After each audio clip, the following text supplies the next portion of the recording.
Shekinah glory, Shekinah glory,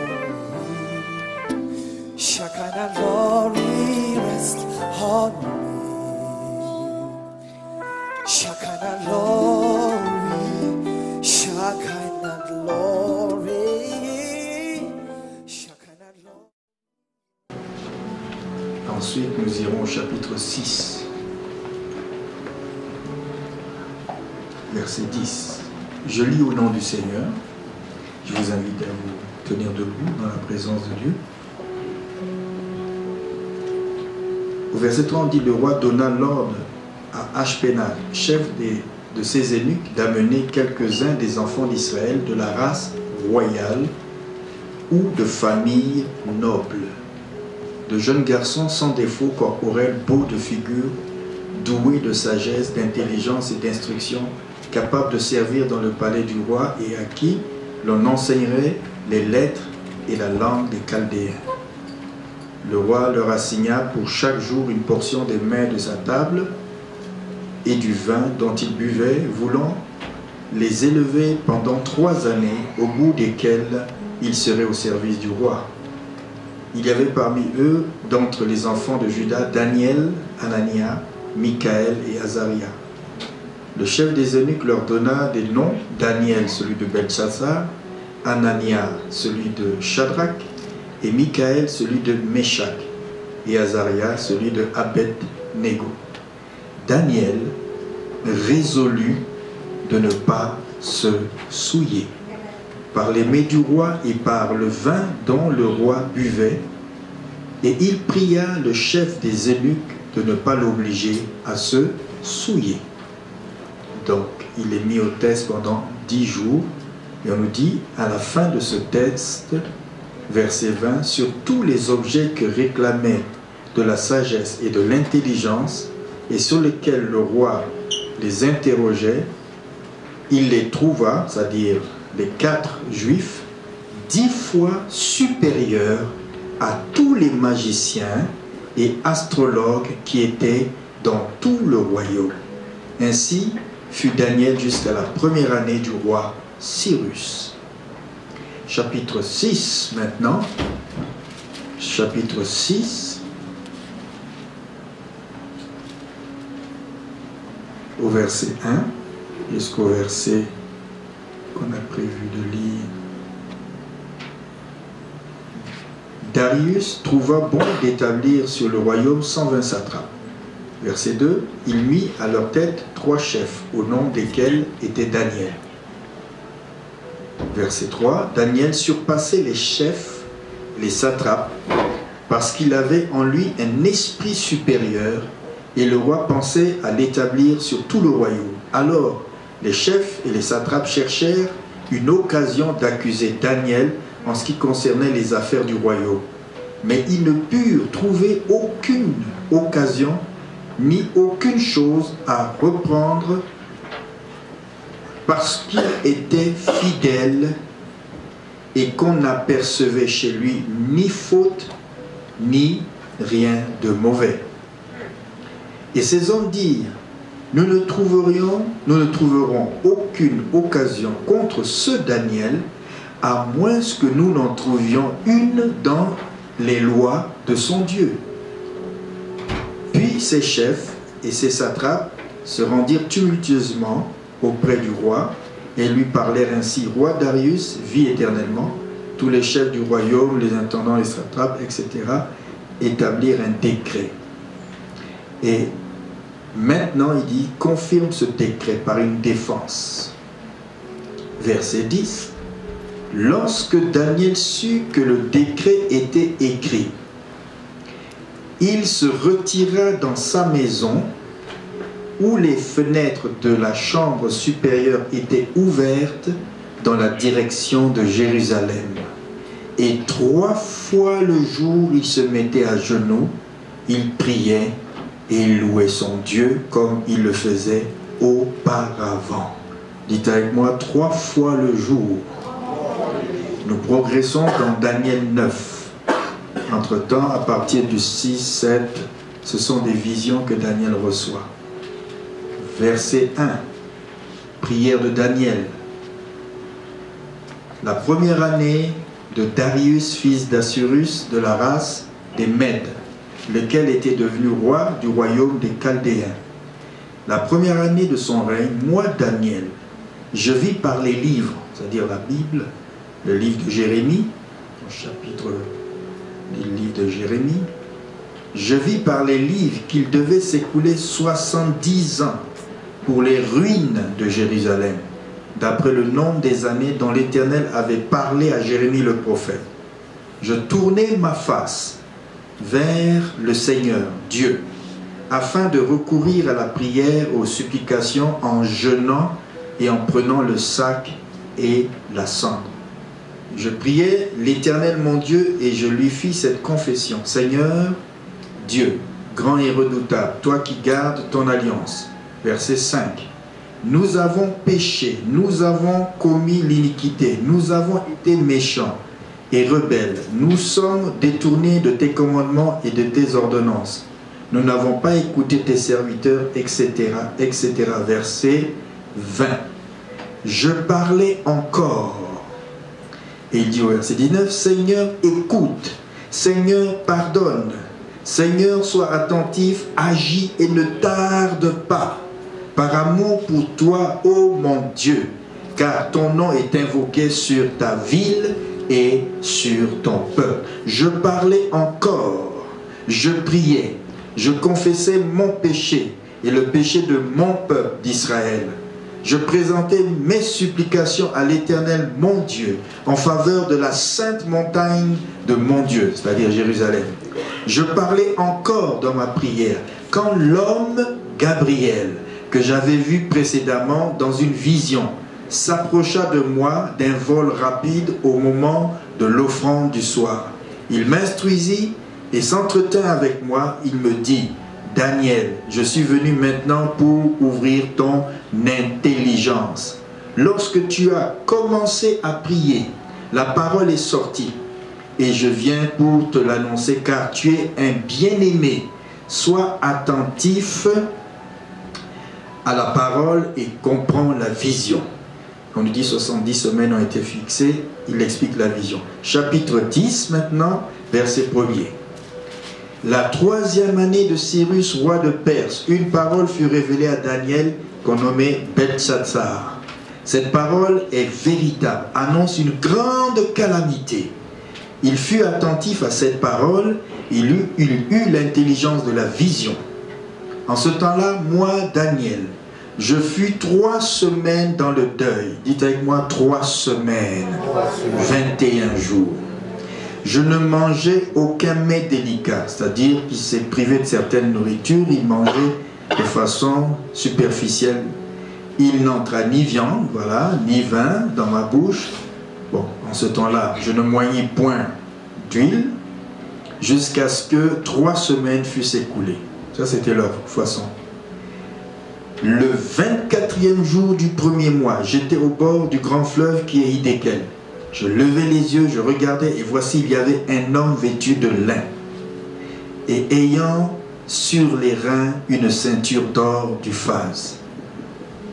Son corps était de chrysolite, son visage brillait comme l'éclair, ses yeux étaient comme des flammes de feu, ses bras et ses pieds ressemblaient à de l'airain poli. Le son de sa voix était comme le bruit d'une multitude, des grandes eaux. Moi, Daniel, je vis seul la vision et les hommes qui étaient avec moi ne la virent point. Mais ils furent saisis d'une grande frayeur et ils prirent la fuite pour se cacher. Je restai seul et je vis cette grande vision. Les forces me manquèrent, mon visage changea de couleur et fut décomposé et je perdis toute vigueur. J'entendis le son de ces paroles et comme j'entendais le son de ces paroles, je tombais frappé d'étourdissement, la face contre terre. Et voici une main me toucha et secoua mes genoux et mes mains.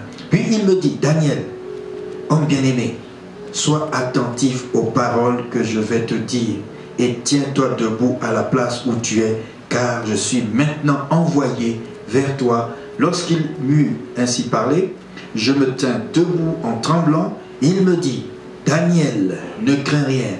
car dès le premier jour où tu as eu à cœur de comprendre et de t'humilier devant ton Dieu, tes paroles ont été entendues. Et c'est à cause de tes paroles que je viens. Le chef du royaume de Perse m'a résisté 21 jours. Mais voici Michaël, l'un des principaux chefs, est venu à mon secours et je suis demeuré là auprès des rois de Perse. Je viens maintenant pour te faire connaître ce qui doit arriver à ton peuple dans la suite des temps, car la vision concerne encore ces temps-là.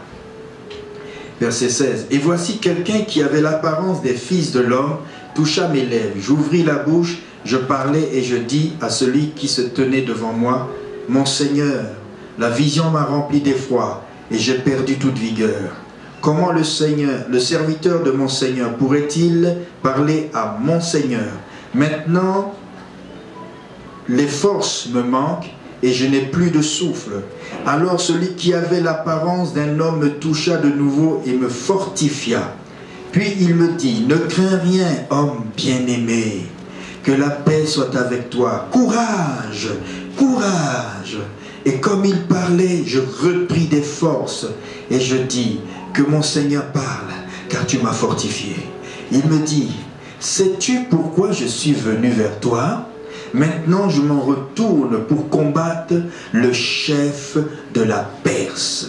Et quand je partirai, après ce combat que j'aurai remporté, quand je partirai, voici le chef de Javance, de la Grèce, viendra.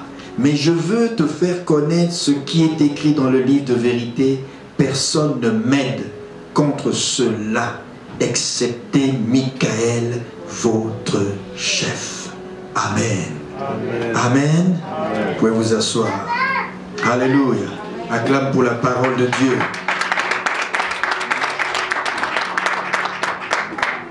Jusqu'à un certain temps, j'aurais pensé que le chapitre 12, le chapitre 10, c'était un ange qui serait autre que l'ange Gabriel qui a apparu à Daniel. Et en lisant le chapitre 10, vous allez voir que c'est l'ange de l'Éternel. Parce que sa description est celle qu'on trouve dans Ézéchiel 1, dans Ésaïe et dans Apocalypse au chapitre 1er. La description qu'on fait de cet homme que Daniel a vu, c'est celle du Christ avant l'incarnation. Si vous le voyez, nul n'a cette ceinture d'or, cet habit de fin lin, nul n'a les yeux qui sont comme des lasers, nul n'a les pieds et les mains comme de l'airain, si ce n'est le Fils éternel de Dieu. Avant qu'il ne vienne en Marie et prenne la forme définitive d'un homme qui a marché pendant 33 ans sur la terre, il venait sous la forme qu'on appelle d'un ange. Et si vous dites d'un ange, vous allez dire, mais un ange, c'est créé. Non, tous ceux qui sont les serviteurs de Dieu sont des anges. Vous êtes des anges. Un ange est un envoyé, c'est tout. Mais lui, on l'appelait l'ange de l'Éternel. Ce que je voudrais vous dire, c'est que Daniel a vu ce personnage presque à la fin. Presque à la fin de sa vie. Mais avant cela, Daniel avait des visions. Daniel avait des songes. Et puis après, un bon moment, il voit Gabriel.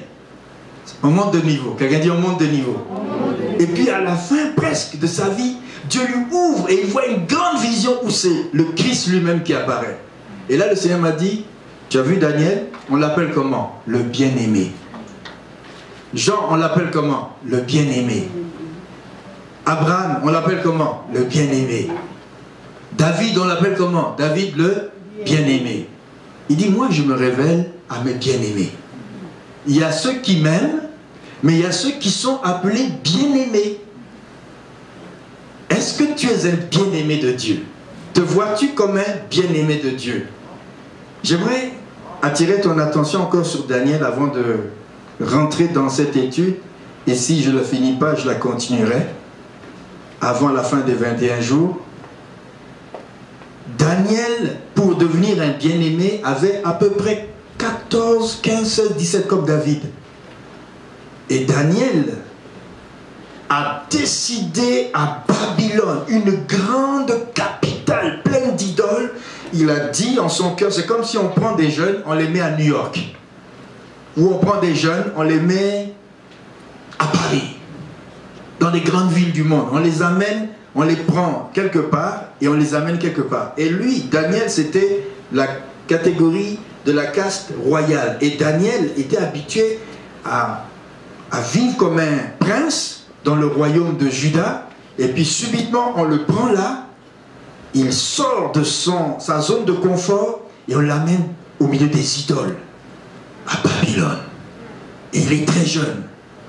Et Daniel va rester de cet âge jusqu'à l'âge de 80, 90, où il va être fidèle à son Dieu. Mais il s'est dit, pour être fidèle à mon Dieu, je décide dans mon cœur de ne jamais me souiller. Ça ne va pas être facile. Dans un pays comme ceux des Chaldéens, dans une capitale, Babylone. Mais je décide de me garder pour mon Dieu. Est-ce que vous comprenez ça? C'est comme si on prendrait, bon, quelqu'un, alors, dans un village, bon, Daniel c'était de la case des rois, mais on le prend loin, et tu l'amènes, et tu le places en plein cœur de Montréal, et tu lui dis, là, maintenant, vis ta vie chrétienne. Comment je vais faire pour vivre une vie chrétienne comme un enfant de Dieu fidèle? Quelqu'un dit fidèle. Daniel a dit, je décide de ne pas me souiller. Dans l'avion, quand je venais en 1991, le 28 septembre, je lisais le passage de Daniel qui était dans le lecteur de la Bible ce jour-là. Dans l'avion, en plein vol, je lisais le chapitre 1er et là, dans l'avion, j'ai dit, Seigneur, je décide de ne pas me souiller. J'étais seul, ma femme était restée en Afrique avec les 4 filles. Et j'ai dit, Seigneur, dans ce pays d'Amérique, le Canada, qui fait froid, je décide de ne pas me souiller. Amen. Et Dieu a guidé ma vie, ça fait maintenant 28 ans. Amen. J'ai décidé. Daniel aussi a décidé. Et dès qu'il a décidé, il avait un rythme de prière. Chapitre 6, on voit que Daniel, 3 fois par jour, il priait. Il priait. Mais on voulait le stopper. On voulait l'arrêter dans sa vie de... Non, Daniel avait déjà dit, je ne veux pas me souiller. On l'a mis au test, on dit, tu vas manger les viandes de la table du roi. Il a dit, non. Mettez-moi au test, je vais rester 10 jours au régime. Et vous allez voir si j'ai bonne mine ou mauvaise mine, et le roi décidera. Et après 10 jours, il était en bonne santé. Et il avait une intelligence 10 fois supérieure. Parce qu'il avait décidé de ne pas se souiller. Et il avait décidé de mener une vie de consécration à son Dieu à Babylone. Amen. Et là, il était plus sage. Mais Daniel montait en grade. Il était parmi la royauté, parmi ceux de Babylone. Il était parmi le premier ministre, s'il vous plaît, de Babylone, au-dessus de 3 autres ministres, sur 120 en tout total de ministres. Daniel était le plus intelligent. Est-ce que je parle à quelqu'un? Tu dis que tu n'as pas le temps, mais il y a le roi David qui avait le temps de prier. Il y avait Daniel qui avait le temps de prier. Joseph avait le temps de prier. Et moi, je suis trop occupé pour prier. Alléluia. Malgré cela, Daniel persévérait dans la prière. 3 fois par jour, depuis des années. Vous allez voir jusqu'à la révélation qu'il va avoir de Christ. Daniel était un homme de prière, un homme d'état et un homme de prière. Un homme d'état et un homme de prière. Alléluia. Quelqu'un me dit, j'ai le temps de prier, moi aussi. Dites, je décide de ne pas me souiller dans cette nation. Je représente le royaume de Dieu. Daniel connaissait sa valeur. Et il a dit, je décide de ne pas me souiller en tant que jeune à Babylone. Placez-moi à New York, placez-moi à Paris, placez-moi n'importe où. Même s'il fait froid, il fait chaud, je décide de ne pas me souiller. Amen. Mais quelqu'un m'entend? Quelqu'un m'entend ici? Et on voulait arrêter Daniel. On s'est dit, mais où est-ce qu'on va l'arrêter? Dans son travail, il est impeccable. Mais où? Où allons-nous le piéger? Regardons bien. Ah, il prie beaucoup. Il vient d'arriver. Et il prie souvent. C'est ce qui arrive souvent quand on arrive. On prie, on prie. Et au bout d'un moment, le diable dit non, non, non, non, non, non, non. Ça ne va pas se passer comme ça. À Sherbrooke. Quelqu'un dit à Sherbrooke. Non, non, non, non. Ici, tu n'es pas là-bas. Quelqu'un dit ici, tu n'es pas là-bas. Mais tu réponds au diable, ici, c'est comme là-bas. La différence sera moi. Ce n'est pas le... Dieu ne regarde pas l'espace et le temps, il regarde à toi. Je suis arrivé ici, on me dit, hey, John Pasteur africain, ici c'est pas l'Afrique. J'ai dit, ah bon? Regardez-moi vivre. Et vous verrez, la foi est une démonstration. Si tu veux parler de la foi, n'enseigne pas. Démontre-la, après tu peux l'enseigner. Démontre ta vie par la foi. Je dis souvent aux gens, regarde-moi. Si tu vois que ça ne marche pas, ok. Mais si tu vois que ça marche, ça veut dire que la foi, ça marche. Amen. Et il est resté pendant toute sa vie, sa jeunesse. Il a grandi jusqu'à l'âge de 14 ans, jusqu'à 80 et quelques, 90, dit-on. Il est resté intègre, un homme de prière. Dieu a dit, je vais faire de lui un prophète. Vous savez, on l'appelle prophète Daniel, mais la Bible l'appelle Daniel le bien-aimé. Daniel n'est pas considéré comme un prophète selon les prophètes, parce que le livre des prophètes commence par toujours à l'époque de tel roi, moi, prophète Daniel, fils de... Lui, son livre ne commence pas comme ça. Donc, ce n'est pas un véritable prophète selon les prophètes de l'Ancien Testament. Il est devenu prophète à force d'être dans la prière. Quelqu'un m'écoute? Et tellement il priait, Dieu l'a établi dans le prophétique. Il voyait trop de choses. Il a commencé à avoir des visions de nuit. Le roi rêve, il interprète. Il a commencé à avoir un discernement. Et plus il priait, plus il était dans le prophétique. Et Dieu lui ouvrait les yeux. Il voyait une vision, deux visions. Il voyait des rêves la nuit. Il interprétait des songes, etc. Et puis Dieu, à un moment donné, le fait tellement monter qu'il voit dans le chapitre, il voit une statue. Il voit des choses. Il voit toutes sortes de choses. Il ne comprend pas. Et là, Dieu dit, je vais t'instruire. Il faut que je t'envoie quelqu'un. Et un beau jour, il envoie Gabriel. Quelqu'un dit Gabriel. Gabriel arrive au chapitre 9, dit, depuis le temps que tu pries là, mais Dieu t'a entendu. Mais je suis venu pour t'ouvrir l'intelligence, parce que tu reçois tellement de choses qu'il faut que tu ailles encore plus loin. Est-ce que tu veux cela? Amen. Dieu lui envoie d'abord un ange. Et Gabriel vient lui expliquer. Et après il dit, comme j'étais dans le jeûne, je priais pour mon peuple. Parce qu'il a dit, je vois dans le livre de Jérémie qu'on doit rester à Babylone 70 ans. Mais il est 75 ans passés. Mais pourquoi c'est pas arrivé? Dieu lui dit, il faut quelqu'un pour prier. Parce que si tu ne pries pas, ça va aller jusqu'à 80, même 90 personnes, et il n'y aura aucune délivrance. Est-ce que quelqu'un m'entend? Si tu ne comprends pas le principe du jeûne et de la prière, le jeûne et la prière sont des accélérateurs de la volonté de Dieu. Et Daniel voyait que ça n'arrivait pas. Mais il s'est dit, mais il faut bien quelque chose se passe. Dieu lui dit, jeûne, prie. Et il a commencé des séries de jeûnes et de prières. Il priait 3 fois par jour, mais il s'est dit, c'est pas assez. Quelqu'un dit, c'est pas assez. Il est rentré dans des périodes de prière. Daniel chapitre 9, il rentre dans des jeûnes d'abstinence. Il se prive parfois partiellement de nourriture. Il prie, jusqu'à ce qu'il comprenne pourquoi les 70 années de captivité ne sont pas arrivées à la fin. Et là, l'ange arrive. Il dit, Daniel, il faut que je t'explique. Et il a compris ce que l'ange Gabriel lui a expliqué. Il rentre dans un 21 jours encore de jeûne. C'est une vie de prière continue. Et c'est là que je vais vous enseigner pourquoi prier, prier, prier, prier comme Daniel. Et là, Jésus lui-même, on l'appelait le Christ, l'ange de l'Éternel. Il a une apparition de Dieu à travers cet ange.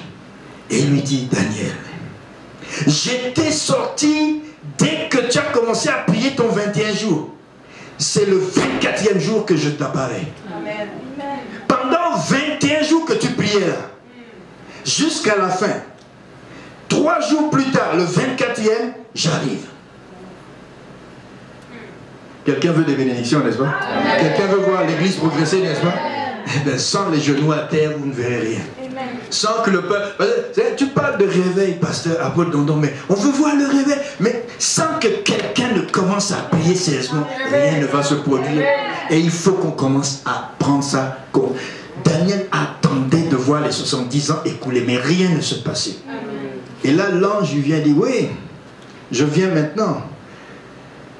Le Christ vient maintenant. Il dit, tu sais, j'ai combattu pendant 21 jours pour t'apporter la nouvelle moi-même.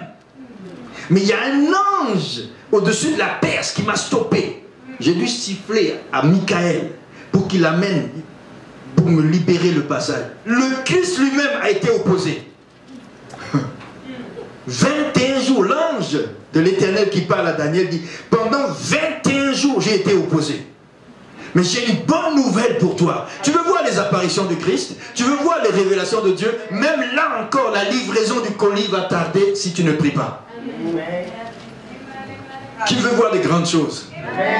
Daniel a été progressivement dans ces choses. Dans la parole de Dieu, il est dit, et je voudrais vous dire que durant notre 21 jours de jeûne, et les jeûnes à venir, nous voulons contempler sa gloire, n'est-ce pas? Nous voulons contempler aussi sa puissance, n'est-ce pas? Et bien la Bible nous dit, oh Dieu, tu es mon Dieu, je te cherche. Mon âme a soif de toi. Mon corps soupire après toi. Hein? Mon âme, mon corps, dans une terre aride et desséchée. Quelqu'un se sent-il dans une terre aride et desséchée? Sans eau? Ainsi je te contemple dans le sanctuaire pour voir ta puissance et ta gloire. Qui veut voir sa puissance? Qui veut voir sa gloire? Comme dit le psaume 63, je veux voir ta puissance, je veux voir ta gloire. Je voudrais que puissiez vous lever pour quelques secondes. Nous allons prier une prière spéciale.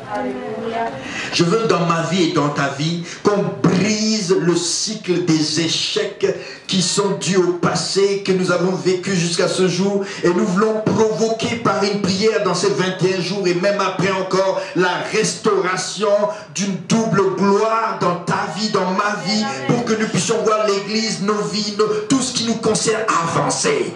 Mais si ça tarde, nous allons rentrer dans des temps de prière. Je vais vous dire pourquoi. Nous allons prier pour ça. Et lève ta voix et prie pour une double gloire dans ta vie. Ouvre ta bouche et dis au Seigneur, finis le cycle des malédictions, finis le cycle des échecs du passé, finis le cycle des stagnations, le cycle des blocages. Nous n'en voulons plus, Seigneur, mais il faut que quelqu'un se lève. Je veux me lever, je vais commencer à prier. Ce n'est pas une affaire de l'apôtre, du pasteur, non, c'est l'affaire de l'église, c'est l'affaire du peuple de Dieu. Comme Daniel, nous voulons confesser nos péchés et les péchés de ceux de notre famille, les péchés de l'église, Seigneur. Nous voulons voir ta gloire, nous voulons voir ta puissance, nous voulons voir ta gloire, nous voulons voir ta puissance se révéler, Seigneur. Fais quelque chose dans ma vie, que ma vie change de direction. Oh Seigneur, je ne veux pas être un auditeur qui écoute, mais je veux passer à l'action. Comme Daniel, un chef d'État, mais il était un homme de prière. Depuis sa jeunesse, il a prié, jusque l'ange a été envoyé, jusque toi-même tu t'es déplacé de ton trône. Oh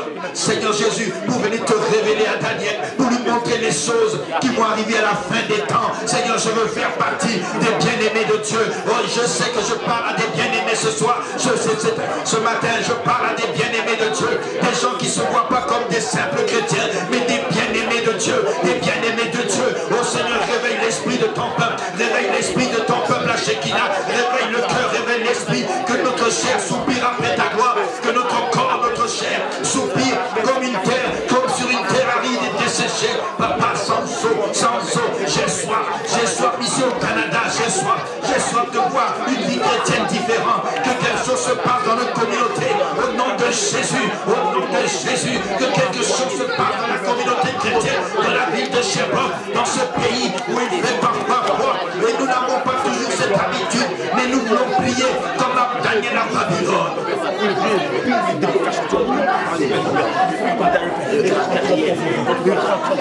Remerciez le Seigneur pour ces 21 jours. Commence à remercier le Seigneur pour ces 21 jours, du 1er au 2 février. Vendredi 1er, ça a commencé, jusqu'au vendredi 22 février 2019. Tu vas prier, tu vas remercier Dieu de te donner un esprit de prière. Si tu n'as pas encore embarqué, il est temps, nous sommes au 3e jour. Au nom de Jésus, que quelque chose se passe dans ma vie, dans mon foyer, dans ma vie spirituelle. Tu es resté trop longtemps inactif, tu es resté trop longtemps de la stagnation. C'est le temps de te lever, peuple de Dieu. C'est le temps de commencer à prier. Ne veux-tu pas voir les anges de Dieu se révéler à toi? Non, ce n'est pas pour l'ancienne alliance, c'est pour la nouvelle alliance aussi. C'est pour nous, c'est pour nous. Pierre a vu, Jean a vu. Tu peux voir, car tu es dans la dispensation des révélations. Car dans les derniers temps, les jeunes gens vont prophétiser. Les vieillards auront des songes. Et nous verrons qu'il y a une abondance de révélations que Dieu a préparées pour l'Église. Mais du moins, mets-toi en prière au nom de Jésus. Quelqu'un dit au nom de Jésus, je reçois. Amen. Vous pouvez vous asseoir, acclame Dieu. Alléluia. Tu me donnes du temps? Nous sommes dans une période de jeûne. N'oubliez pas, bien-aimés de Dieu, que l'Église de la fin des temps, ça a commencé à l'époque de Jésus qui est venu sur la terre, est une Église créée pour dominer. Amen. Ça, c'est la première chose. La deuxième chose qu'on va démontrer, c'est que l'Église de la fin des temps est une Église qui est une Église de jeûne et de prière. Je vais te le démontrer. Et si Dieu le permet, nous verrons aussi dans une autre partie que l'Église de la fin des temps est une Église de puissance dans les dons spirituels, les miracles, les guérisons et tout ça doivent se manifester. Et une autre quatrième chose, si nous ne voyons pas tout cela ce matin, une autre opportunité. Le psaume 110 nous dit, parole de l'Éternel à mon Seigneur. Psaume 110, versets 1 et 2. Assieds-toi à ma droite, jusqu'à ce que je fasse de tes ennemis ton marchepied. L'Éternel étendra de Sion le sceptre de ta puissance, domine au milieu de tes ennemis. Quelqu'un dit domine au milieu de tes ennemis. C'est-à-dire que cette parole s'adresse au Christ. Dieu a promis au Christ de mettre tous ses ennemis comme le marche de ses pieds, c'est-à-dire comme un tapis. Et il lui dit, avec ton sceptre que tu auras en main, tu vas dominer au milieu de tes ennemis. Et le sceptre, c'est le symbole de ta puissance. Et il dit, l'Éternel étendra de Sion, de Jérusalem, le sceptre, c'est-à-dire le bâton que tu tiens en main qui symbolise ta puissance, le sceptre de ta puissance, et tu vas dominer au milieu de tes ennemis. Et cela, c'est pour le Christ et c'est pour tous les enfants qui marchent derrière le Christ. Dites avec moi, le sceptre de la puissance du Christ. C'est le sceptre de la puissance aussi de l'Église qui me permet de dominer au milieu de mes ennemis. Et on nous dit, ton peuple est plein d'ardeur. Hein? Dieu nous appelle à la prière. Quand tu rassembles ton armée, c'est par le sceptre de sa puissance que le Messie va dominer sur ses ennemis. C'est la puissance qui facilite la domination ou le règne. Sans la puissance, tu ne peux pas régner. Quelqu'un qui est un roi et qui n'a aucun pouvoir, qui ne peut pas faire asseoir sa royauté par la puissance de ce qu'il a, mais il ne peut pas régner s'il n'a pas une armée puissante, s'il n'a rien derrière lui. Mais c'est par la puissance qu'on domine et qu'on règne et qu'on assoit la domination sur toute chose. Et c'est pour nous, dans le jeûne et la prière, que nous allons voir, que nous allons favoriser, faciliter la puissance pour dominer, pour régner sur l'ennemi. Si tu veux régner, il faut la puissance. Et si tu veux que la puissance marche, il faut le jeûne. Maintenant, Luc chapitre 4 va nous dire cela. Jésus est allé au désert. Avant cela, il est allé se faire baptiser au verset 21 du chapitre 3. Tout le peuple se faisait baptiser, Jésus aussi fut baptisé. Pendant qu'il priait, le ciel s'ouvrit Et le Saint-Esprit descendit sur lui sous une forme de colombe. Et là, tu es mon fils bien-aimé. Verset 1 du chapitre 4. Jésus, sortant donc du baptême, il est rempli, parce que le Saint-Esprit est venu sur lui. Il est rempli du Saint-Esprit. Il va revenir du Jourdain et il fut conduit par le Saint-Esprit. Quelqu'un dit rempli du Saint-Esprit. Le Saint-Esprit vint sur lui comme une colombe. Il est rempli du Saint-Esprit. Il est conduit par le Saint-Esprit dans le désert. Pour faire quoi? On nous dit où il fut tenté par le diable pendant 40 jours. Il ne mangea rien dans ces jours-là. On ne dit pas qu'il ne but rien. Mais pour Jésus, on considère que c'était un jeûne sans nourriture. Parce qu'il y a des jeûnes sans nourriture, comme Moïse l'a fait, sans eau. Et Moïse l'a fait 2 fois 40. D'affilée. C'est-à-dire qu'il est 40 jours, il descend, il voit le veau d'or, il casse. Le lendemain, il remonte 40 jours et il dit, je me prosternais une première fois 40 jours, dit le Deutéronome, et une seconde fois, je me prosternais 40 autres jours sans manger, sans boire. Je peux te dire qu'après 40 jours, tu es mort. Après 80 jours, tu es archi-mort. C'est-à-dire que lui, Moïse, là, il n'avait plus rien qui pouvait vivre en tant qu'homme. C'est pourquoi il pouvait voir Dieu. Parce que tu ne peux pas voir Dieu et vivre. Il fallait quelqu'un de mort. Si tu n'es pas mort à toi-même, mort dans ta chair, mort dans tout ce qui est appétit, tu ne peux pas voir les révélations de Dieu. Et Dieu veut des gens qui se présentent à lui, parce qu'il dit la chair et le sang est un handicap. C'est pour ça que quand tu rentres dans la prière, tu commences à sentir ta chair, comme Daniel dit, je sentais mon corps dépérir, mon visage changer de couleur, tellement il était dans le jeûne. Et bien, la présence des révélations a fait sentir à Daniel qu'il avait plus de force. C'est là que tu peux commencer à voir les choses. Parce que la chair est trop fière, elle est trop solide. Il faut commencer à la mater. Je vais vous apprendre un chemin pour tuer la chair. Est-ce que vous êtes prêts avec moi? Est-ce que vous êtes prêts avec moi? Je vais vous montrer un chemin pour tuer la chair. Quelqu'un dit tuer la chair. La chair et le sang ne peuvent voir la gloire de Dieu. Quand elle est trop vivante, trop là, non! C'est pour ça que les gens qui sont comme les prophètes et les autres serviteurs savaient une chose. Pour rentrer dans la présence de Dieu, la prière ne suffit pas. C'est qu'on dit, cette sorte de démon, on verra plus tard. Cette sorte-là ne sort que par la prière et le jeûne. Parce qu'il y a des catégories, tu pries, ça marche. Mais il y a des catégories qui résistent. Si tu veux les éclipser, il faut rentrer dans un temps de prière. Et là, tu peux les confronter esprit à esprit. Pas chair à chair, mais esprit à esprit. Et Jésus savait que pour démarrer son ministère, il fallait d'abord qu'il ait la victoire dans le désert. Face à face avec le diable. Parce que sans ce face à face, il ne peut pas. Après, tu vas voir qu'après ce face à face, toutes les formes de tentation que Adam et Ève est tombés, et puis sont tombés, et puis Israël dans le désert, ces 3 formes de tentation, ils sont tombés. Jésus lui-même, le nouvel Adam, arrive. S'il tombe, c'est fini pour nous. Mais il a vaincu première tentation, vaincu deuxième tentation, vaincu toutes les formes de tentation résumées en 3. Il les a vaincus dans le désert. Et quand il sort du désert, il a giflé Satan, un aller-retour. Alléluia. Et il a encore giflé une 3e fois. Et là, il sort du désert, on nous dit, Satan n'est pas vaincu pour autant. Hein?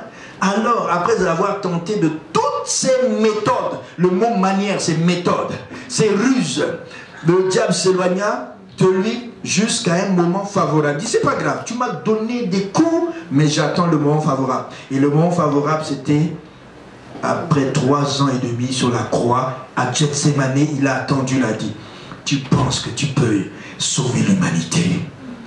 Et il monte sur la croix, descends, descends. C'était l'autre moment favorable. Et Jésus est resté sur la croix. Quelqu'un dit, Jésus est resté sur la croix. Tu dois rester sur la croix. Crucifié. Je vais être crucifié. Et il est resté sur la croix. Il dit, je ne descends pas. Quelqu'un dit, je ne descends pas. Je porterai ma croix. S'il faut crucifier la chair ne peut pas obéir. Elle est trop fière. Il faut la crucifier. Elle n'obéit pas à la volonté de Dieu. Elle a des désirs contraires à ceux de l'esprit. Mais pour la tenir en échec, va dans la prière. Elle ne va plus parler.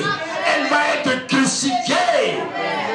Jésus a soumis sa volonté, il a soumis notre volonté. Non pas ce que je veux, non pas ce que je veux, mais ce que tu veux. Quand tu arrives à ce niveau-là, tu as crucifié la chair.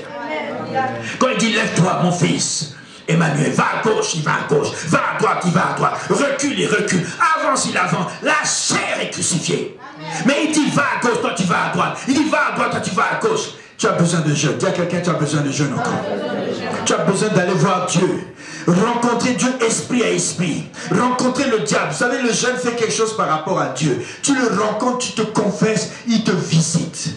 Et puis ensuite, le jeûne fait quelque chose par rapport au monde spirituel. Tu rencontres les esprits, les anges, les démons. Tu les combats, ces démons. Et les anges te visitent, esprit à esprit. Plus tu es dans le jeûne, l'abstinence, ton esprit se dégage. Ton esprit sort du corps et il a la domination sur la chair. Parce que la chair devient faible, mais l'esprit devient fort. Amen. Et à ce moment-là, tu as une victoire sur toi-même. Par rapport à Dieu, par rapport aux esprits, par rapport à toi. Tu crucifies ta chair. Amen. Tu la maîtrises. C'est pourquoi un Pierre dit, faites tous vos efforts pour ajouter à votre foi la maîtrise de soi. Il ajoute d'autres choses, la foi, l'amour et tout ça. Mais une des choses qu'il dit, la maîtrise de soi. Si tu as en abondance ces choses, ça va t'assurer l'entrée dans le royaume éternel, dit Pierre. Amen. Nous, on a ajouté quoi à la foi? Rien du tout. Lis de Pierre, faites tous vos efforts. Quelqu'un dit, faites tous vos efforts pour ajouter à votre foi la maîtrise de soi, la vertu et toutes ces choses. Si elles sont en abondance, tu rentres au ciel facilement. Amen. Mais tu es là, tu as juste la foi, mais tu n'as rien ajouté. Ajoute la maîtrise de soi, la piété, la maîtrise de soi, la discipline. Et lorsque vous priez, lorsque vous jeûnez, lorsque vous donnez, ce sont des activités. Ça ne veut dire pas si un jour, non, lorsque, c'est une activité pendant que tu es dans la vie chrétienne, lorsque tu pries, lorsque tu jeûnes, lorsque tu donnes. Si tu donnes, ça veut dire que tu pries. Si tu pries, ça veut dire que tu jeûnes. Veux-tu voir la puissance de Dieu? Amen. Jésus est revenu du désert. Et on nous dit verset 14, Jésus revêtu de la puissance de l'Esprit, retourna en Galilée, et là sa renommée commence à partir loin. Veux-tu que ta renommée commence à circuler devant toi? Ben c'est dans la puissance, dans le jeûne et la prière, quand tu sors de là, tu as mis KO le diable, KO tes défauts, KO tes appétits. Hey! Il y a 3 ennemis. Le premier, c'est le monde. Le deuxième, c'est Satan. Satan, il se cache derrière le monde. Mais si tu veux, tu peux mettre le premier Satan. Mais tu ne le vois pas. Mais le monde et tous ses appétits, ses attraits attirent les enfants de Dieu. Le monde, la mondanité. Le deuxième, Satan lui-même, il se déguise. Et l'autre ennemi plus dangereux encore, c'est la chair. La chair elle-même. Elle est contre l'Esprit de Dieu en toi. Ces 3 ennemis-là nous fatiguent. Le monde nous attire, ces ambiances, ces fêtes, ces choses, tout pour que les jeunes tombent, pour que tout le monde soit occupé. Amen. Le monde. Amen. L'autre ennemi, Satan, il se cache, il envoie ses démons dans le monde et nous fatigue encore plus. Et après, la chair elle-même nous achève. Elle n'est pas loin, elle est en nous. Cet ennemi-là est dangereux parce qu'il est lui-même toi-même. Et tu ne vas pas à l'église aujourd'hui. Dors. Ouais. Je bois. L'Esprit dit, lève-toi, va à l'église, va prier. Tu as besoin de te lever, prier. Tu as besoin de jeûner. Tu as besoin de lire la Bible. Mais la chair dit non. Et quand la chair veut ne pas dire non, eh bien l'ennemi vient dire à la chair, dis-lui de dire non. C'est ça qui nous tue. Le monde, la chair,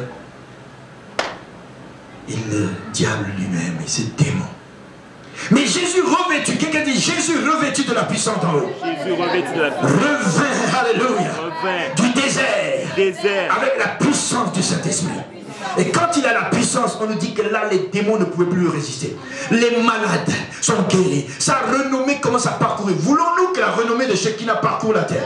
Voulons-nous que notre propre renommée, à cause de notre vie de prière, notre vie de consécration comme Daniel, commence à nous devancer? C'est dans la prière et le jeûne. Tu deviendras un homme de prière, tu deviendras un homme intelligent, un homme qui Dieu va utiliser sa renommée. On nous dit qu'il enseignait, il était glorifié par tous. Est-ce que vous voulez ça? Amen. Que les gens reconnaissent que vous avez quelque chose. Amen. Après ces 40 jours. Amen. Si tu n'as pas pris 40 jours, ben commence par prendre une journée. Jusqu'à midi. Rien dit jusqu'à midi seulement. Jusqu'à midi. Puis tu montes jusqu'à 18h. Amen, amen, amen. Moi je te dis, tu ne vas pas mourir. J'ai fait jeûner quelqu'un qui avait des problèmes de goutte, de diabète, à Quaticook. 3 jours, à sec. Paf, il est tombé par terre. On a prié pour lui, il s'est relevé. Fini. Nom de Jésus. Eh bien, il s'est dit, moi je veux mourir, pasteur. J'ai jamais jeûné comme ça. Tu ne vas pas mourir. La seule fois il est mort, c'est quand il est tombé par terre. Il est revenu. Amen. Oui, tu ne peux pas mourir. Un frère qui est québécois, qui était dans la mécanique, lui il dit, non, je ne peux pas faire 40 jours. Je lui fais un 40 jours avec de l'eau ou du jus. Il a fait ses 40 jours, il était mécanicien. Il a fait ses 40 jours. Et il a vu que c'était bon, il a repris un autre 40 jours. Amen. Tout est possible.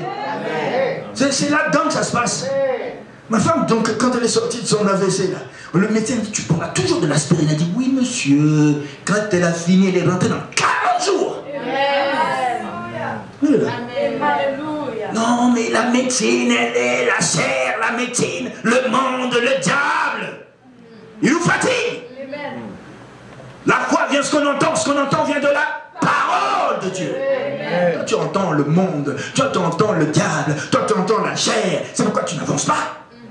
Tu entends trop de choses autour de toi. Mais la foi ne vient pas ce que tu entends la chair, ni le diable, ni le monde. Mais la foi vient ce que tu entends la parole. Comme cette sœur qui a entendu seulement alignement apostolique. Elle a saisi. Ses dents ont été alignées. Alléluia. C'est avec la puissance, dites avec moi, c'est avec la puissance qu'on domine. Et c'est le jeûne et la prière qui facilite la puissance en nous. Le seul langage que vous savez que l'ennemi, Satan, ses démons, ses légions, ses sorciers comprennent, c'est le langage de la puissance. C'est comme quand Paul est arrivé chez le proconsul et le magicien Elimas essayait de barrer la route à l'évangile. Puis Paul l'a regardé, il dit, tu seras aveugle. Le langage de la puissance. Les sorciers là, c'est des dangereux. Chez nous, peut-être ici, là, ils ont un balai, c'est ma sorcière bien-aimée. Mais là-bas en Afrique, c'est pas ma sorcière bien-aimée. C'est dès qu'on sait que tu es sorcier, tu es foutu. Tu es indexé. Et lui, il est sorcier. Il va nous tuer dans le quartier. Mais ici, il est sorcier. Ah, c'est le fun ça. On va aller le voir, il va nous apprendre des tours de passe-passe de sorcellerie. Mais en Afrique, sorcier, ça veut dire que tu es dangereux. Il va te manger la cervelle. Il va te manger tout. Tu vas sortir, tu n'auras plus de parents. Parce que lui, quand il commence à manger, il mange. Tu ne sais pas ce qu'il mange. Tu es là, tu es vivant. Mais ce qu'il est en train de manger, c'est intérieurement, spirituellement. Tu es en train de dépier. On a attrapé un sorcier en Côte d'Ivoire. On l'a amené au juge. On a dit, mais vous les sorciers, comment vous faites quand vous dites vous mangez? Il dit, c'est pas un problème. Il prend une papaye. Il dit, ben, monsieur, je vais vous laisser cette papaye verte. Vous allez voir, vous revenez après 3 jours. Ils ont laissé la papaye. Il dit, je vais vous montrer comment on fait. Alors, il va, il fait ses trucs. Et puis il revient, après on coupe la papaye. L'intérieur était mangé. Il dit, mais vous là, vous faites comment? Il dit, je ne peux pas vous expliquer, mais on mange. Il ne peut pas expliquer, mais il mange. C'est une puissance. Ça s'est passé en Côte d'Ivoire. Hello? Le seul langage, dis avec moi, le seul langage que Satan, les sorciers, les puissants des ténèbres connaissent, c'est le langage de puissance. C'est pour ça qu'il y a un autre, quand l'évangéliste Philippe prêchait en Samarie, il vient et dit, waouh, ça, on l'appelait la puissance la grande, ce sorcier, en Samarie. Mais quand il a vu Philippe avec une démonstration de puissance supérieure à sa puissance, il dit, il y a plus puissant que moi alors. Il faut que je sache d'où vient sa puissance. Et là, il est venu, il a suivi. Je suis converti, je suis converti. Là, je suis baptisé, je suis baptisé. Mais ce qui m'intéresse, c'est ton pouvoir. Parce que c'est la puissance qui intéresse. Et là, quand il a eu lieu de baptême du Saint-Esprit, il a dit là, pourquoi je ne suis pas baptisé du Saint-Esprit? Pourquoi je n'ai pas cette puissance? Il dit parce que cette puissance qui est en toi n'est pas partie. Il dit alors donnez-moi cette puissance avec un peu d'argent. On dit non, non, non, non. Pour toi, rien du tout. Il n'aime que la puissance. Quand Paul est arrivé à Éphèse, il y avait une démonstration de puissance. Son corps guérissait les gens. Tous les sorciers ont amené leurs livres. Plusieurs millions. Ils ont brûlé ça. Parce qu'ils ont vu la puissance qui sortait du corps de Paul. Ils ne comprennent qu'un seul langage. Si tu n'as aucune puissance, les sorciers vont te malmener, te matraquer et te... C'est ce qu'ils font. Même ils rentrent dans les églises, ils fatiguent. Fatiguent les gens. Les gens pensent qu'ils sont vivants, ils sont morts. Les sorciers se rient d'eux. Il y a des pasteurs qui sont morts. Ils n'osent même pas prêcher sur le péché. Ah non, je vais garder mes fidèles, on fait n'importe quoi, mais nombreux. C'est tout. Non, il faut la puissance. Quelqu'un dit puissance. C'est le seul langage que le diable comprend. Et dites à Dieu, avec moi, que tes œuvres, Seigneur, sont redoutables à cause de la grandeur de ta puissance, de ta force. Tes ennemis te flattent. Voyez-vous, les ennemis flattent la puissance de Jésus. Jésus déclare, l'Esprit du Seigneur est sur moi, car il m'a oint. Et le mot oint aussi veut pouvoir dire, il m'a rendu puissant. Ou alors, comme on le dit en anglais, empowered me. Hein? Je le répète, cela prend de la puissance. Vous recevrez, acte 1:8, une puissance. Le Saint-Esprit venant sur vous. Et vous serez mes témoins à Sherbrooke. Et vous serez mes témoins dans tout le Québec. Et vous serez mes témoins à travers le Canada. Et vous serez mes témoins dans les îles. Vous serez mes témoins jusqu'aux extrémités de la terre. Tu as besoin d'aller jusqu'aux extrémités de la terre. Tu as besoin de la puissance. Sans ça, bouge pas. Restez à Jérusalem jusqu'à ce que vous soyez revêtus de la puissance. Sinon, bouge pas. Tu vas te fatiguer. Amen. Quelqu'un dit aujourd'hui, pour dominer au milieu de mes ennemis avec puissance, et la puissance a besoin de ma vie de prière et de jeûne pour qu'elle soit assistée. Aujourd'hui, je décrète et je déclare. Dites avec moi, je décrète et je déclare. Lève-toi, dis, je décrète et je déclare. La fin de mes souffrances. Je dis turn around. Ça veut dire virement à 360 degrés. Je déclare que je vais commencer à rentrer dans une vie de prière et de jeûne. Une vie de prière sous toutes les formes. Et de jeûne pour provoquer un 360 degrés. Je dis un 360 degrés dans ma vie. Désormais, je ne ferai plus un pas en dehors de la puissance du Saint-Esprit. Sinon, je sais que l'ennemi cherchera à prendre le dessus sur moi. Je veux, papa, rester dans ta puissance à partir de ce 21 jours. Demeurer dans ta puissance. Je suis prêt à payer le prix. Commence à remercier Dieu pour cette partie. Commence à remercier. Je suis prêt à payer le prix. Le prix de la puissance. Le prix de l'onction. Le prix de l'onction. Ça existe. Le prix de l'onction existe. Le prix de l'onction existe. Ma vie était desséchée. Ma vie était brinque-ballante, clopant. Mais c'est terminé au nom de Jésus. Saint-Esprit, relève-moi, relève ma tête. Au nom de Jésus. Quelqu'un dit Amen. Acclame Jésus, acclame Jésus, acclame Jésus. Vous pouvez vous asseoir. Dis à quelqu'un, c'est bon. C'est le temps de prière et de jeûne. On a besoin de l'instruction. Mais on a besoin de prier en même temps. Regardez, à un moment donné, si on veut acheter une voiture, il faut être prêt quand tu auras la voiture. Hein, Fred, quand tu achètes ta voiture, tu mettais de l'eau, de l'essence. Qui a une voiture ici? Papa, quand tu achètes une voiture, tu dis, moi je veux acheter la voiture, tu dis au concessionnaire, mais je ne veux pas acheter l'essence. Comment ça? Ah non, moi je veux la voiture, mais l'essence coûte cher. Il y a des voitures qui sont énergivores. Ils mangent l'énergie là. Tu achètes une V8 là, il va te manger toute ton essence. Il faut être sage, il faut savoir ce que tu vas acheter. Sinon tu mets des additifs.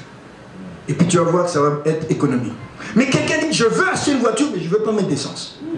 Il y a des gens qui disent, je veux être enfant de Dieu, mais je ne veux pas le Saint-Esprit. Mais ça ne marche pas.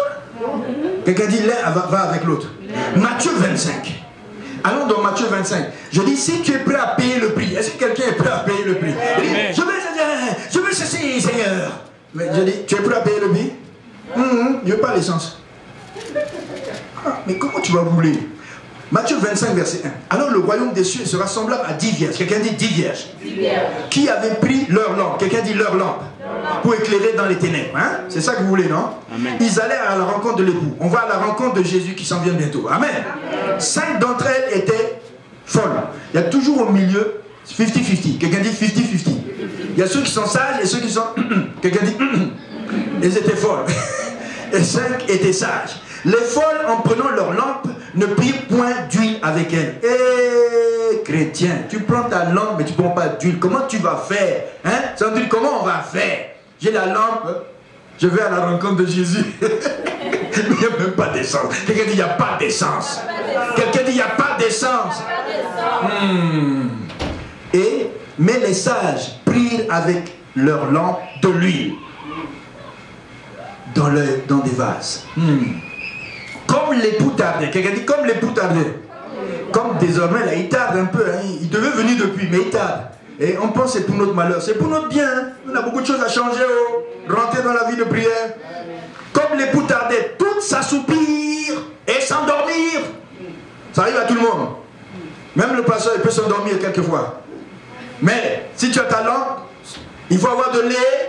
Au milieu de la nuit, c'est toujours là qu'il arrive. On cria, voici l'époux, allez à sa rencontre. Alors toutes ces vierges se réveillèrent et préparèrent leurs lampes. Certains, leurs lampes commençaient à s'éteindre. Les folles dirent aux sages, donnez-nous de votre huile. Le Saint-Esprit, ça ne se partage pas haut. Car nos lampes s'éteignent. Les sages répondirent, non.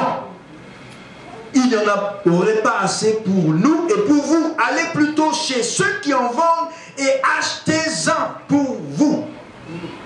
Amen.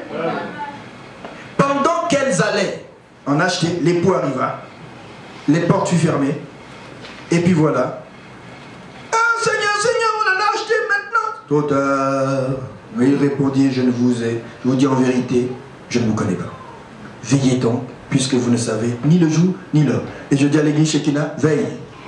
Amen. Tu ne connais pas le jour. Et fais attention à quelque chose que je veux te dire. Tu veux changer? D'accord. Et tu peux payer le prix. Amen. Quelqu'un va dire pas d'accord. Les sages répondirent, non, il n'y en aura pas assez pour nous. Allez en acheter chez ceux qui en vendent. Et qui en vend?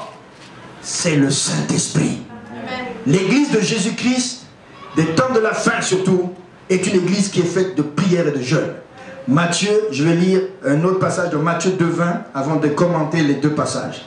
Et tu vas comprendre que si tu ne comprends pas ton identité en tant qu'église, Matthieu 2, verset 20, nous dit ceci, c'est pas Matthieu 2, c'est Marc 2.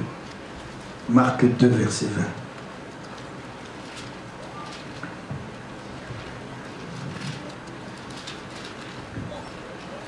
Verset 18 dit, les disciples de Jean-Baptiste et les pharisiens jeûnent. Ils vinrent y dire à Jésus, pourquoi tes disciples, les disciples de Jean et ceux des pharisiens jeûnent, pendant que tes disciples ne jeûnent pas, mais ils mangent? Quelqu'un dit, il y a un temps pour manger. Mais il y a un temps pour jeûner. Et le temps pour manger, c'était quand Jésus était sur la terre. Il était avec ses disciples. Est-ce qu'il était parti? Non, il était là, il faisait la fête, il mangeait, il allait dans les endroits de fête et tout le monde, les disciples le suivaient, il mangeait. Jésus mangeait, eux ils mangeaient. Jésus buvait, il buvait. Et même Jésus buvait, hein, il buvait de toutes sortes de choses. Et il était avec les gens de mauvaise vie et il le suivait. Mais les pharisiens disent, mais ce type-là, il est spécial. Et là, ils l'ont observé longtemps, ils ont sorti leur critique, ils disent, mais toi là, t'es disciple, vous ne jeûnez pas? Et dit, moi j'ai jeûné il y a 40 jours pour tous les disciples, mais il y aura un temps où mes disciples vont jeûner aussi. Mais ce n'est pas maintenant. Et il dit au verset 20, les jours viendront, dites avec moi, les jours viendront, où l'époux leur sera enlevé, et alors ils jeûneront. Tant que Jésus est là, on ne jeûne pas. Mais Jésus est parti, c'est le temps de jeûner. Donc depuis que Jésus est parti, tu dois jeûner. C'est ce moment, jusqu'à son retour, il faut jeûner. Donc l'église de la fin de temps, tant que Jésus n'était pas parti, on ne pouvait pas jeûner. Mais maintenant il avait jeûné pour nous donner le salut. il a fait le ministère. Mais il est parti. L'église doit jeûner. C'est pourquoi on dit, alors ils jeûneront. Et ce alors a commencé. Et c'est avec l'histoire des 10 vierges que je vais vous dire une chose, une vérité importante. Si vous voulez l'écouter, écoutez. Amen. Amen. Nous pouvons comprendre de cette parabole que si notre lampe doit continuer à briller à Sherbrooke, éclairer les ténèbres pour attendre Jésus, Jésus doit manifester sa puissance continuellement dans nos lampes. Mais il a besoin de l'huile. Il nous faut absolument acheter constamment de l'huile. L'huile de l'onction. Pour que la lumière brille, il y aura de lumière. Et c'est le Saint-Esprit qui peut donner cette huile. Amen. Il faut savoir aussi en payer le prix. Amen. Et pour payer le prix, c'est là qu'il dit l'Église doit commencer à comprendre qu'il faut jeûner pour payer le prix. Il y a un prix à payer pour la puissance. Amen. Attendez à Jérusalem. Ils ont attendu 10 jours. Et je suis persuadé que les disciples étaient dans la prière. Et le jeûne. Si c'était une église qui priait, il dit alors vous prierez, vous jeûnerez. Ils humillaient leur âme. Et là, Ésaïe 58, vous le lirez à la maison, dit que c'est alors là, quand tu humilies ton âme, que Dieu fait briller ta lumière en plein midi. Le jour où tu arrêteras d'acheter de l'essence dans ta voiture, tu ne pourras plus avancer ni rouler sur la route, à moins que tu décides d'aller à la station payer de l'essence. Le jour où tu arrêteras d'acheter de l'onction d'huile chez le Saint-Esprit par le jeûne, ça paye. Ta vie, ton ministère, tes bénédictions vont stagner. Amen. Ta voiture qui est ta vie, ton ministère, ta vie, sans le jeûne et la prière, l'essence ne sera jamais déposée et amènera ton moteur à fonctionner. Le Saint-Esprit a besoin de mettre de l'huile, de sa présence dans ta vie, dans ton esprit. Grâce à cette onction, tu vas fonctionner comme une voiture, tu vas être en plein potentiel, tu vas pouvoir rouler longtemps, tu vas pouvoir rouler avec puissance, parce que souvent on va doucement parce qu'on veut économiser l'essence, mais quand tu veux aller vite, tu vas vite en accélérant, tu mets plus d'huile. Amen, amen, amen. Chaque semaine, comme pour notre voiture, cela devra être notre priorité, notre préoccupation. Il y a des gens qui font le plein d'essence chaque lundi avant de commencer la semaine. C'est plein. Là, ils sont contents. Mais est-ce que tu fais le plein de ta vie spirituelle? Le plein chaque lundi pour aller au travail jusqu'à vendredi, samedi, ça dépend. Mais est-ce que nous faisons le plein chaque vendredi miracle, chaque vendredi de jeûne? Est-ce que tu fais le plein d'essence? Il y a très peu qui font le plein. Il y a des fois, on n'a pas d'argent, on met 5 $ d'essence. On roule un peu pour 5 $, on s'arrête. J'avais juste mis 5. Puis il met 10 $ d'essence. Parce qu'il veut économiser. Mais avec 5, c'est mieux de mettre plein. Et après, tu roules quand même un peu longtemps. Il y en a qui veulent mettre 5 $, après 10 $, après 20 $. Et puis, après, peut-être un 5 ans. La vie spirituelle de certains sont comme ça. Ils mettent un peu d'essence. Bloqué. Il sort de la voiture, il préfère marcher à pied. Tout ce qu'il pouvait faire avec voiture, il fait tout à pied. Et puis parfois il est fatigué.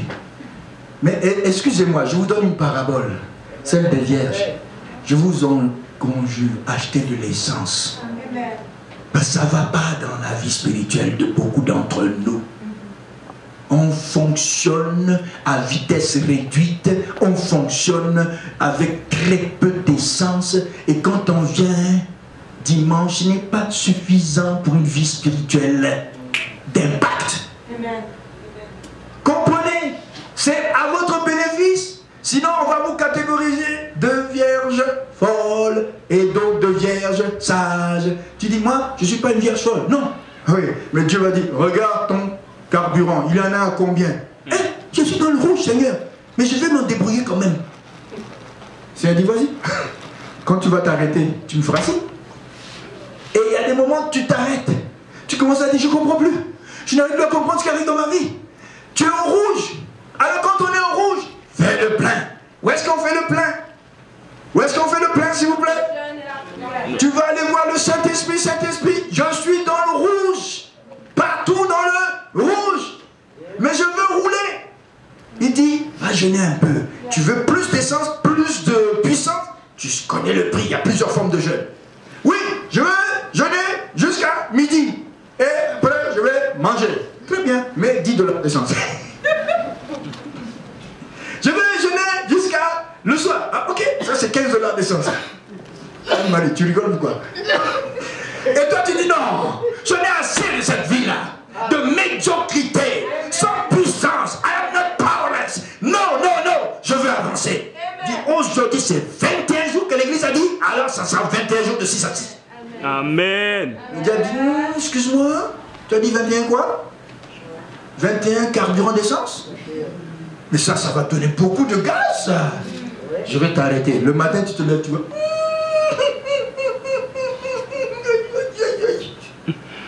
C'est une chose. Demain, ça va aller. Ça fait 20 jours. C'est pas 21. Après, tu réduis un autre jour. Il reste combien? 19 jours. Aide-moi pour les 19 jours. Finalement, tu arrives à la dernière journée de jeûne. C'est là que tu décides quand même de faire de 6 à 6. Tu auras combien d'essence dans ton réservoir?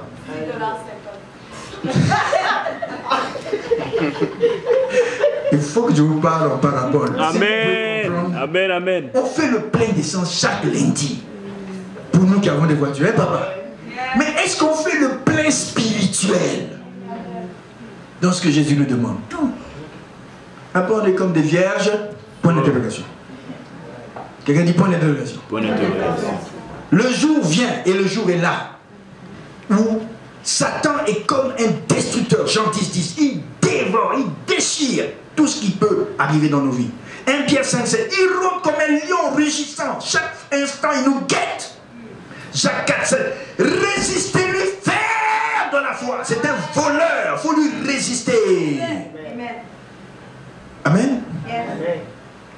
Bon, vous allez me permettre de finir mon message dimanche prochain? Amen. D'accord? Parce que le meilleur, c'est après. Hein? Je n'ai même pas touché le meilleur encore. J'ai envie de vous dire le meilleur, mais si vous venez dimanche prochain, vous aurez la... Ah non, parce que moi, ce dimanche, déjà j'ai compris. J'ai $5 d'essence, c'est bon. On va se lever. Je vais vous amener la suite dimanche prochain. C'est le pasteur, quand il devait prêcher, mais pasteur, il faut que je finisse le message. Il faut vraiment qu'on finisse, on fasse le plein. Quelqu'un dit le plein. On va tanker jusqu'à même ça déborde. Vous savez comment, quand ça déborde, moi j'ai l'habitude de remuer ma voiture pour que ça aille dans les petits coins et puis je fais poum poum poum. Je veux, surtout quand je vais au voyage aux États-Unis, je veux pas. Un jour, quand tu traverses le Vermont là, tu es là. Il y a des gens qui sont là. Seigneur, trouve-moi quelqu'un pour m'amener un peu plus loin. Il n'y a personne qui va t'aider. Fais le plein. Levons-nous, faisons le plein. Alléluia. Commence à remercier Dieu. Au nom de Jésus. Remercie papa. Seigneur, cette parole c'est pour moi, c'est pour toi. Oh, je veux tanker, comme on dit au Québec, tanker. Shekinah glory, Shekinah glory, Shekinah glory, rest on me. Shekinah glory.